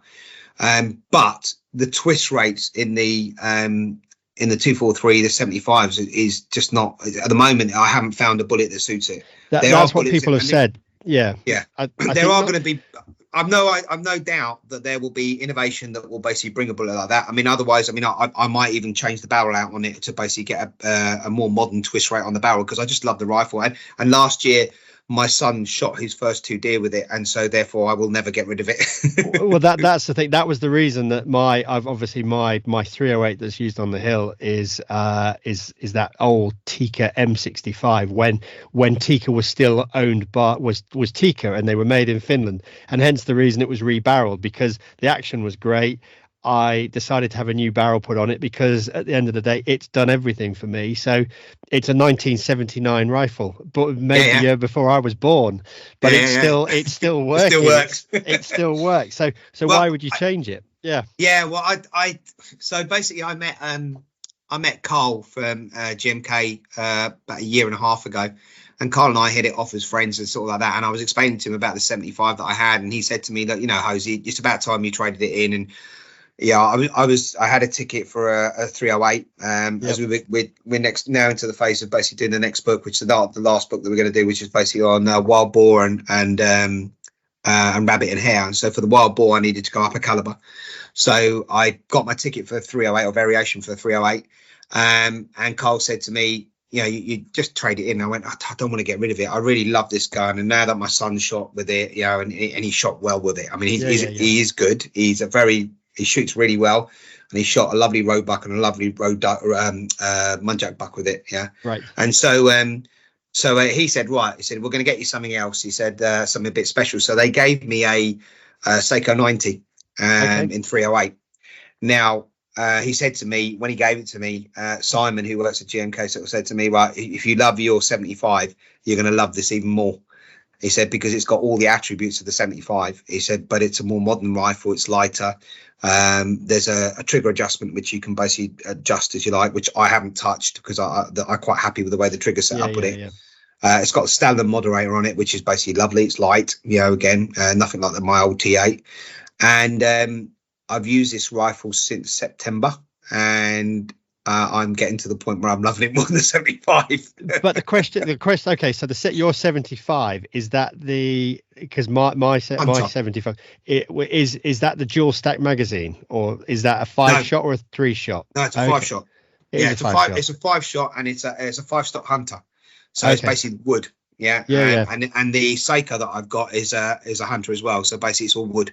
Oh, fantastic! I'm not into plastic stocks. It makes me laugh, right? Because people that have shotguns, right, will go out to the peg in the shotguns are in the thing. They take them out very carefully. They shoot with them. Don't want to get them muddy. They put them back into the thing. They take them back, right? And at the end of the thing, everybody cleans them and polishes them all up and puts them all away. And it's not a precision tool. It's no way of precision. No. Stalkers take this absolutely pristine precision tool. They cover it in mud, in water. They have it and everything. They take it home, put it in the corner, dry it off. Put it into the thing upstairs about cleaning it for like months on end. And they're thinking, hold on a minute, yeah. And then they say, oh no, you can't have wood because it swells with water, and it basically it doesn't keep as well as the plastic. Well, hold on, it's a precision piece of equipment. Look after it.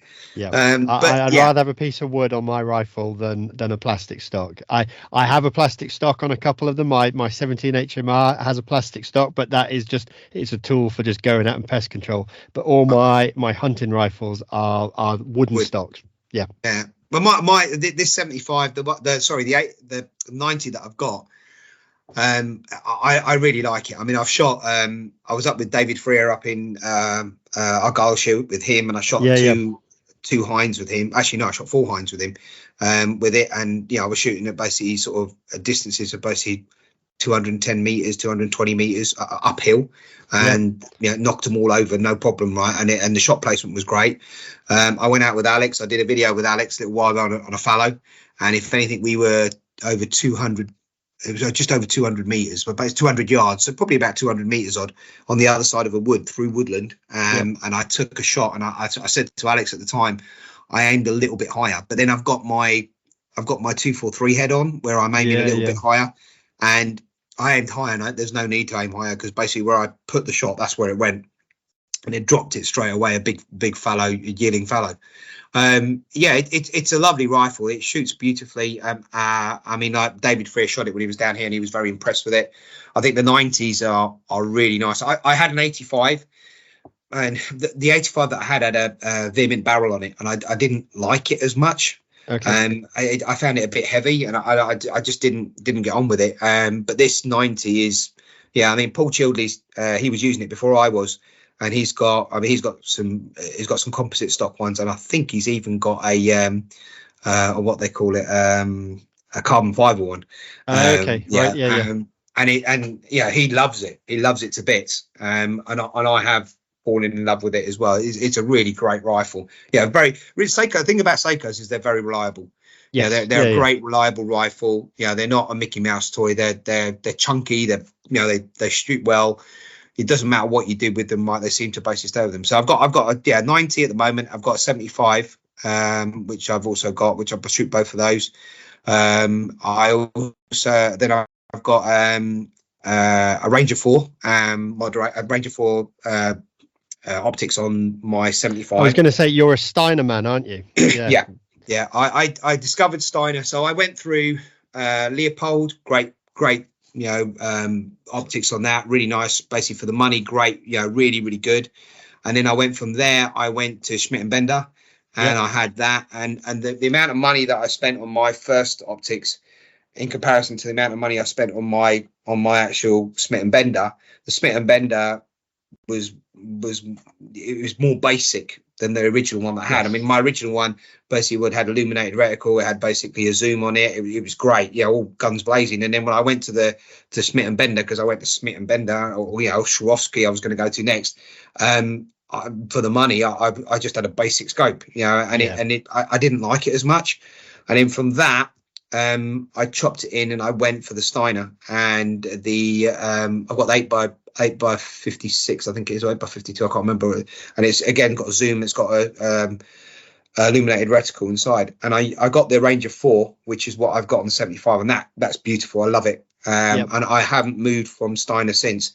And then on the new 90, I've got a Ranger 8, which is a little bit bigger, and that's again that perfect. The glass on it is really lovely, very clear, low level light. It's brilliant as well. That's a lot of light in. But they're great. And then I think Steiner really are a very good optics. I think we've got the same binoculars. I think you've got the Ranger binoculars as well. Yeah. And I can't fault them. They're fantastic, absolutely brilliant. Again, in low light, they're great in woodland. I do a lot of woodland stalking, and recently, only recently, within the last year or so, I started using thermals for woodland stalking, because a lot of the woodland I do is basically there's quite a lot of probably like you have a lot of alpine trees. So basically, deer, when they're in the shadows of the alpine tree, you just can't see them. You're not going to see them. So basically, with the I've also got a Steiner thermal, which I've got. Okay. And it's a new thermal that they've got, and I had that this year to basically play around with, and I found that fantastic. I mean, it's got a setting on it which is called detect, and you click it on, and if there's no heat source in front of you, it's just pitch black. And then as you're coming around, any heat source it's like someone's turned the light on. It just glows. So you can't see any outlines of trees or anything like you would in a normal setting. Normal thermal, like a normal thermal. You just basically you can pinpoint the thermal, the image that's basically all the heat source on that, and it's very, very good for that. And I tend to use the binoculars a lot rather than the thermals. I'll use the thermals scanning around every now, but I'll use the binoculars. And those binoculars they're great. They can take some punishment. I mean, I can. I've just come back from Czech Republic, and we were out in Czech Republic, and for 3 or 4 days it was pissing it down with rain, and we were lying in mud and everything, right? And both those items, the actual thermal and the binoculars, basically handled it extremely well. The binoculars, basically you got them back, you wiped them off, and boom, they're ready to go again. They're great. Whereas other binoculars I found before, if you get a lot of water in there, at some point it's going to seep into the optic, and you're going to end up with basically a foggy lens or something. And these are great. They're really good. No, they seem to have it. I think they're rubber coated. They're well armored. The only thing I had this year was the rain was that bad on them that I ended up losing the rubber cap that's on the adjuster in the middle. So that's gone, and I've had to re-glue on my two lens sort of eye reliefs because they came off because it was just so wet. So they need to go back at some point, but I can't let my binoculars go because I don't have a spare pair. And I'm like, they keep saying, "Oh, you've got to send them back to the factory." It's like, no, I'll just get some rubber glue out for now. Well, if you go to the stalking show, get them to maybe might be able to bring you some for the stalking show. I mean, the GMK are going to be there at the stalking show. So we'll have to have a chat with them. But yeah, exactly. But what other piece of kit? I'm assuming you've got sticks because I think you're a Primos man, aren't you? Yeah, I do. I like Primos because I know that lots of people basically started to using the quad sticks and stuff like that. I just don't get on with the quad sticks. I didn't get on with the Primos. I had basically an old set of like crossing, single sticks before, and then I bought these Primos, and then a friend of mine basically had them with just a single yoke. And a friend of mine said, "Oh, you want to try the double yokes on them because it does hold the rifle a lot steadier. Everyone's going to quad sticks, and these will hold it as steady as a quad stick." So I thought, all right, I'll give it a go. So I bought these double yoke, which it fits on the top of it. You just unclip it and put it back on the top. And at first, I found them really cumbersome. They're just all getting in the way everywhere. But then I got used to them, and now they're great. I mean, I had an incident last year. I was out in Czech Republic with them, and there was a side of a hill, and what happened? I'd had this really long stalk on some mouflon rams, and as I was coming into them, I basically had to go right out onto open ground, up the side of a hill to get on top of a hill to be above them to look down on them. And it was a long stalk. I got to the top. In the end, I ended up thinking, well, I'm going to go to the top of the hill and I'm going to take a shot off the top of the hill. So I dropped my sticks, dropped my thermal, dropped everything, right, and just took the rifle to the top of this hill. Got to the top of the hill, looked down over the hill, can't see anything, and I'm looking through the rifle, and I cannot see a thing. There's nothing there, and it's sort of scrubby ground. I'm thinking, where the hell are they gone? So I've climbed back down to the bottom of the hill, and I've picked up my thermal and my binoculars, climbed back up to the top of the hill, looked with the thermal and the binoculars looking, and I could see these three little dots off in the distance.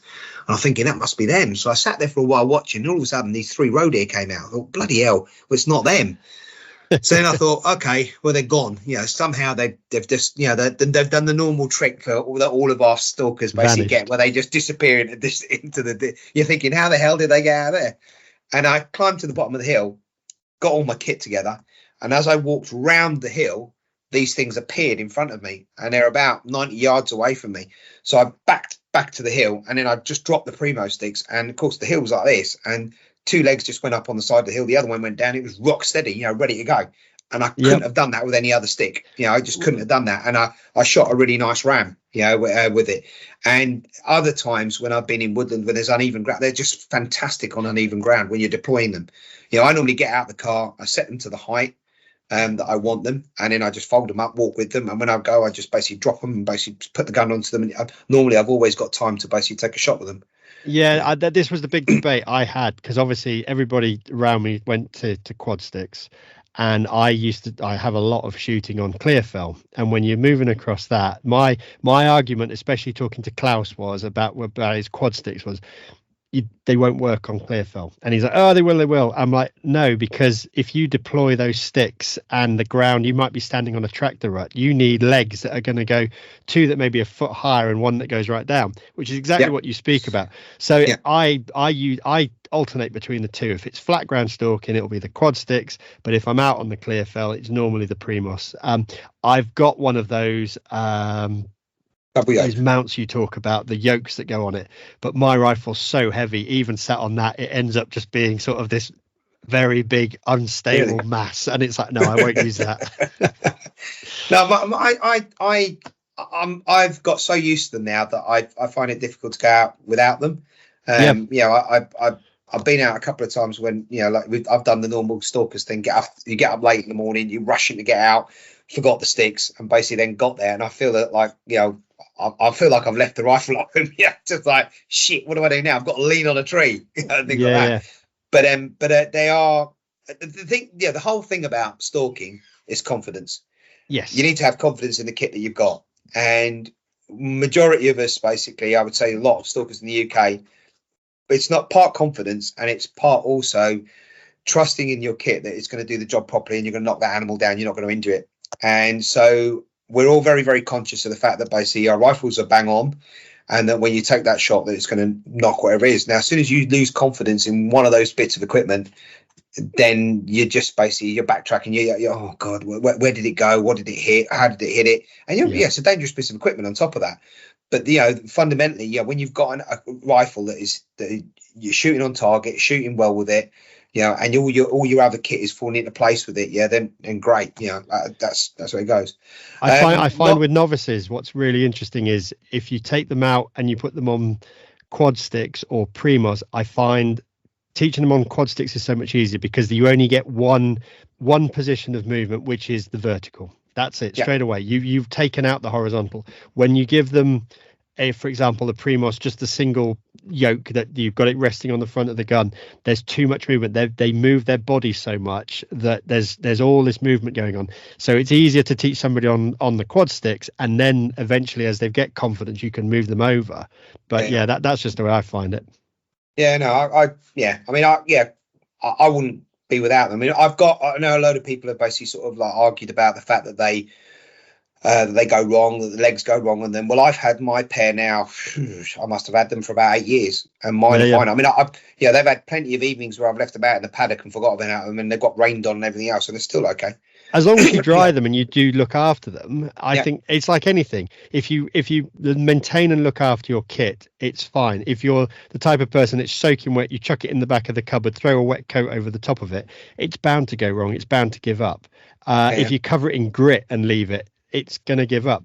To be honest, you can strip these Primos sticks down. They're pretty easy, and they clean up nicely.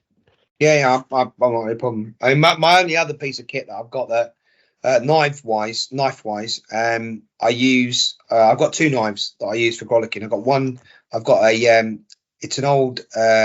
It's basically it's a Swedish filleting knife, really, right, which has got a gut hook on it. Okay. And it's ones that they swivel round. I don't know if you've seen them. Like so you press a button type of thing. You press a button on it and it comes out, and there's a knife on one end, which is like a little filleting knife. Yeah. And then you switch it the other way, and the knife tucks in, and then the hook, the gut hook comes out on the other side. Right. And they've got an aluminous handle. I've forgotten the name of them now. It begins with L, Laxund or something like that. And I've got those which I use. I use that as my grollicking knife. And then basically for all the other bits, I've got my flint and flame boning knife, which I basically take out of me. I normally take that I use that for bleeding, because it's quite a long knife. It's got a nice tip on it.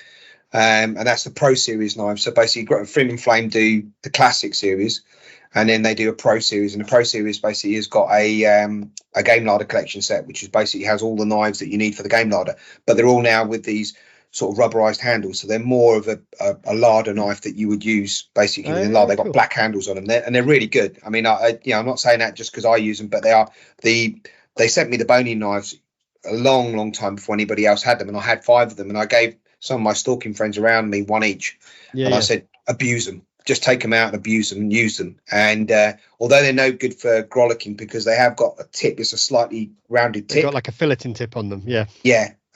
So basically, but the actual base of the knife is slightly broader for boning, so it's quite sturdy. So you can bone a whole deer with it. You can do the whole thing. I use it for bleeding. I use that for bleeding, and then I use the other stick for the other knife for just opening up the deer. I put a little slit at the top, open it up, and then I'll use the boning knife for everything else. The boning knife is fantastic for skinning because it's got that curved blade. I tend to use a knife flat when I'm skinning as opposed to cutting, so I just tend to shave, and because it's got that curved blade, it tucks in behind the animal as you're cutting and pulling it away. Oh, fantastic. And it does leave. I mean, I hate carcasses where the fingers have been pulled off, and the carcass is basically you get this carcass with no fingers on the back. When I say fingers, you know what I mean by the muscles. You mean like the bacon strips? Yeah, the stripes that come on it. I don't like carcasses when they haven't got that on. They've got it on. I mean, I watch these videos of basically the Americans when they're tanning hides, and one of the things they do is they say, "Oh, you got to get all the meat off the hide." And I went, "Well, I haven't got any meat on the hide. Why do I need to get the meat off? Because my hides are clean." when I'm doing that sort of stuff. But yeah, I try to get everything off. I'm a very frugal chef, so basically I want every ounce of meat off of that hide as possible, so then I can use it. But yeah, I mean that's the other thing is that knife. I don't think there's anything else in there. I've got a blood torch which I carry with me. Okay. And my little blood torch, basically, that's just in case basically I need to follow a blood trail. I mean, I've only ever used it once, and actually I shot a wild boar in Czech Republic, and Right. it's quite a funny story actually. I was out with a guy, and we were tracking wild boar in the woodland, and he said I took a shot at this it was a load of wild boar under these trees, and when I was watching them basically under these trees, and he pointed out which one for me to take, and it was during the day, so he pointed out I could see 4 of them, and he said take that one. So I shot it, and I took a chest shot, right, and it ran, and as I hit it, there was an explosion of wild boar, and there must have been about 25 wild boar because they were all hiding under the trees and I couldn't see them, and they all ran towards us, and I jumped up and down and screamed like a girl, right, as they ran past us, because I was trying to dodge these wild boars that ran past me. Anyway, they after everything calmed down, we followed the one that I'd shot, and abroad they're really, really, quite rightly so, very anal about basically tracking, because obviously they all have to do their exams about tracking. So he would take me up to a point where the blood trail was, and he'd stop me, and then he'd say stay there, and then they'd go off and find the trail again, and then he'd start me moving, and he'd stop there, and then we lost the trail. And I had this blood torch with me. I just turned it on, and I showed him the blood torch, and he'd never seen one before, and we tracked it to where this boar was. And it wasn't a particularly big boar, but when we got there, this boar was sort of like lying down like this with his head down, and I thought, oh no, there it is, and I went to walk toward it. And he grabbed hold of me, pulled me back, and he went, no. And I didn't speak Czech, and he didn't speak English. So what we were doing, we were working on Google Translate, right? So he was writing in Czech and translating into English and handing me his phone, and I was doing the same with my phone. And he said to me, shoot it again, and he said in the head. So I shot it in the head, and it keeled over. And then he typed furiously, and he gave me the phone, and he explained that when they are injured, he said they'll basically just lie down, and they'll just wait for you to come in, and they're just lying there waiting for you to come in. He said, and if they've got their eyes closed and they're down like that, they're not dead. And when this thing keeled over, its eyes opened, and it was lying there with its eyes open. And he said to me, he said, the only time you go anywhere near them is if they're on their side with their eyes open. He said, that's when you'll go near them. He said, otherwise than that, he said, don't go anywhere near them. He said, they're really, really dangerous. But yeah, that's the blood. I've got a blood torch. Obviously, I've got a torch a little head torch, which I've got to carry in there. And that's about it, really. I don't really carry. I don't even carry all that kit with me. I tend to leave it in the car, and basically, I'm lucky enough that where I go stalking, I can park the car in a central place, and wherever I go, I'm not too far away, and also I can get off road and to where carcasses are to basically, extract carcasses. Unlike you guys that basically have to drag them across the hills. Well, again, no, but even there, the chances are, if you actually ask me what's in the kit, normally I've got a rucksack on because you're carrying a bit of lunch, but we've only got a drag strap and a knife with us. That's it. Yeah. So yeah. I think you don't need to take a lot stalking. If you take when you're lowland stalking, I was always taught if it doesn't fit in your pocket, then you've got too much kit. And if up on the hills, the only reason we've got a rucksack is to carry a bit of water, a bit of food, and actually mainly it's because we put our rifles in these Vaughan rucksacks just to take the weight off your shoulders. But you don't need to take out a huge bag full of groceries and all the rest of it up the hill with you. It's and that's how I was always taught. It's if you're out stalking on the lowland, you jump out the car and you're gone. That's it. You're ready to go. Yeah. No, well, quite rightly so. Yeah, and you're never too far away from the car anyway. Whenever you go, and normally for extraction and stuff, like you can. Where I am, I know I can get the car up to basically. I can drag it to a point, and I can get the car to the point. I mean, the other thing I've got in the car, which is basically I've got one of these winches that basically go onto the back of your tow bar. They clip on the top of the boat bar, and you can winch it up. So I grollock everything basically suspended grollocs, which is cleaner. I never used to, but since I got this piece of kit, it's great. I mean, it'll even take a big fallow deer or basically up onto the top of it, and I'll suspend grollock everything on there. Or if I've shot something nice about doing a suspended grollock. I know some people go, oh, it's quicker just do it on the floor, but actually once it's dead, it doesn't matter how long it takes you to do a grollock. And the beauty of it is you can bring it literally from the back end to the front end, and everything comes out as a oneer. It's all clean. That's brilliant. Yeah. Lovely clean carcass. It's a nice, and it's a nice bit of kit to do it. Okay, it takes a couple of minutes to basically put together. But I bought it, and it's the best thing I bought. I mean, I'm about to change my car, because I've got a Pathfinder, which basically I use the back of it for that. But I'm gonna get a double cab pickup, and the double cab pickup will probably have a winch in the back of it now. As I'm getting older, basically lugging deer into the back of the bloody car all the time is basically a pain in the arse. But absolutely. But yeah, I mean, taking all the effort out of it, that's what I'm trying to do. But that's why we have all this kit, and there's no point in breaking your back. I was trying to explain the other day to somebody, it's like, if you can use machinery now, we might as well use the machine instead of trying to break our backs doing it, because at the end of the day, if you can use a bit of technology, like you say, a winch in the back, you've got your gambrel and things like that set up to grollet your deer, and then you can winch your tray into the back of it, drive home. That's it, job done, isn't it? It's you take away the hard work. Well, the important bit for me as well is obviously, again, I'm very focused on the fact that it's food. And so because I'm very focused on the fact that it's food, is basically, I want that carcass as clean as possible. Suspended grolic also allows me to basically take the offal nice and cleanly out, so that I can basically get that offal. I always take the offal with me, and I'll use the offal here, or I'll even basically sometimes I'll give it to the dogs. But I mean, I'll cook the offal. I mean, the venison heart is delicious if you braise it. Basically with the stuffing inside, it's absolutely delicious, and the liver is as well when it's nice and fresh. So yeah, I mean, for me, those are the sort of the essential bits of kit. But I mean, rifle wise, Seiko definitely 100%. I mean, I know loads of people are going to argue with me basically about blazers, and they're all going to tell you it's a blazer they need. Exactly. Yeah. Oh yeah. So the last bit is you're going to be, I believe, at the Stalking show, and you're going to be doing your live demonstrations and stuff like that. Is there anything else that's going on that people would be keen to hear about?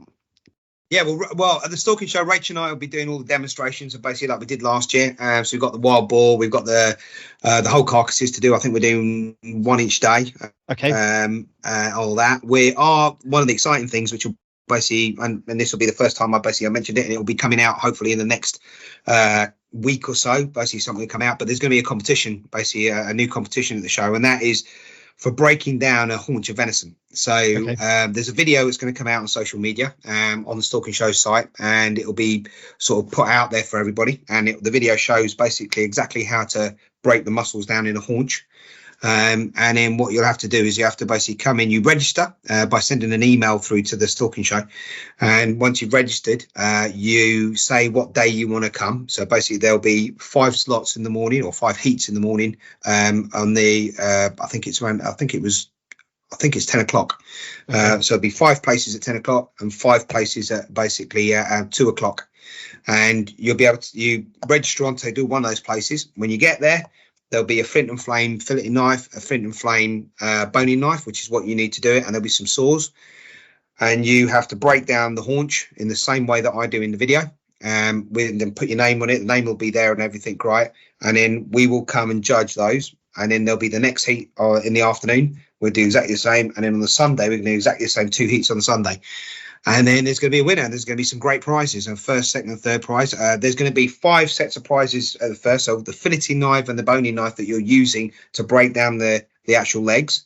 Okay. Well, 5 people will get a set of those. Basically each to have as a prize. And then there'll be first, second, and third prize as well, which have yet to be basically announced. Oh, excellent. But we're hoping, I mean, it's not something that, we're not going to put people on stage or anything like that. You just turn up, you give your name over to the lady that's going to be there, or the gentleman that's going to be there, basically taking your names. You get onto your haunch and you do it. And then once you've done your haunch, you just leave your name there and we'll judge it afterwards. But we'll come over and judge it, and you leave your knives and everything there and we'll judge it. So you don't even have to bring anything to do it. The haunch will be supplied, the knives will be supplied, everything there. But it's a bit of fun to basically see on that. And then at the show, we'll be announcing next year's competition, because we want to carry this on for next year. And it's going to be a different set of butcheries, and we'll be announcing that on the show. Oh, fantastic. Sounds good. Yeah. And then obviously, Alex is going to be there. The guys from Deercast are going to be there. You're going to be there, I take it? I'm going to be there. Yeah. So, everybody's going to be there. Everybody that has anything to do with stalking. I mean, and if you haven't been to the Stalking show, you should go, because I mean, it's the place to go and see stuff. It's a great, friendly show. Loads of people to give you loads of advice on basically what Seiko rifle to buy. Loads of stuff like that. There's going to be some great shooting celebrities that are going to be there. So I mean, and loads of people that have loads of time for anyone that's getting into stalking to be able to basically dispel myths, and also basically to guide you in the right way. Yeah, I think that's the main thing about it. The show is it's the only show that I've been to that's purely 100% dedicated really to stalking. And if you've got a question, everybody seems to be really friendly. All the stall holders that were there, you can stand and have a chat. And I think this year it's bigger. It's 3. I think David was saying it's three halls. So yeah, it should be good. Yep, well, I look forward to it. Absolutely. Well, I think everybody's, as you say, everybody's going to be there. So this time, people get to come along. I think I'm helping Alex out, so the two of us will be there, and we'll be there for questions, and hopefully we'll be trying to grab a few interviews with people. Well, I'll try and grab a few interviews with people and sort of record something on the day. But you can't really do a live podcast, so it's going to kind of be snippets of what the best bits are and stuff like that, and we'll take it from there. Yeah. Well, I think Alex has put me down for an interview on one of those in between me cooking or something. We'll get over to him and basically have a bit of a chat with him. To talk about what we do. So good. Super. Well, I think that kind of brings us to quite a nice conclusion, to be honest. It's quite a high point to end on. There's a good competition. So I think we'll draw it to a close there. But thank you ever so much for your time. It's been fantastic. Thank you for having me. No worries at all. We'll see you. Well, it's what is it? A couple of months now before the Stalking show. So we'll catch up then. Thanks a lot. Definitely. See you later. Bye-bye. Hope you enjoyed that. It was certainly fun making it. Do apologise for a few of the bits of audio in there that are a bit glitchy, but unfortunately that's the downside sometimes of doing these remote podcasts. Hopefully we will see you all at the show. Get yourself entered into that competition if you're coming. As I say, it's the prizes are well worth a go. And also don't forget the Outdoor Gibbon podcast prize draw that we mentioned in the previous one. Come along, find me at the show. Get your name, address, email address and phone number entered with the chance of winning those 5 prizes. Obviously, prize number 1 is that stag stalking. Prize number 2, those knives by Richie Nank's Knives. Prize number 3 is the Deer Central Sling by Ben at Deer Central. Katie Hargreaves giving us that fantastic book of the species of deer in the UK. And at number 5, the most sought after prize, which is one of the Outdoor Gibbon beanies. Anyway, we'll see you soon. Thanks very much for listening.